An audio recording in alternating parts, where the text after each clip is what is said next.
whether it be a person or a vehicle around one of your elderly family members, call. Call your local authorities. They will come out, and the worst case scenario is nothing happened. That's good. That's not a bad thing. You might think that, oh, I don't want to waste the police time. Well, we have databases, we do suspicious persons, we do suspicious vehicles, and we enter those in. And it might not always come to fruition, but a year from now, when that suspicious vehicle is seen in the area again, and we query that information with a vehicle that was seen at the scene of a crime, and it comes back as the same vehicle, that's a positive, all right? So again, get out to your elderly victims that don't be afraid to report. Nothing is too trivial to report. Video surveillance. As you know, in the age of what we are in today, video surveillance plays a key role, not only with on the streets in the cities, but also in rural Pennsylvania. If the elderly have access or the financial ability to put any type of video surveillance in their residence or outside their residence and their driveway, I would suggest they do so.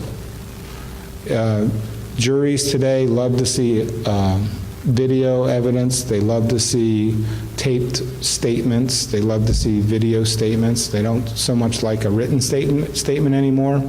If you have a video of a suspicious vehicle driving through it's no different than a bank that has the ATM machines and the video surveillance when they go through the ATM and you get a snapshot of the person's face.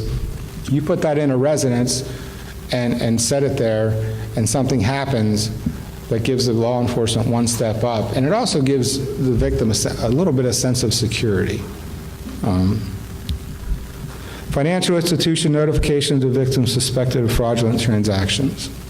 I don't know how many people in here work for the financial institutions. I know my wife does, and I preach to her constantly. I'm like, hey, how many people you got ripped off in your bank this month? And she just laughs at me, and I laugh. However, it is a serious issue that if you work for a financial institution and you see some transactions that are suspect, act on them immediately. I know it's their money, they're allowed to do with it what they want, but a lot of times they really don't even know what they're doing with it, and they're being conned, and they don't even know they're being conned.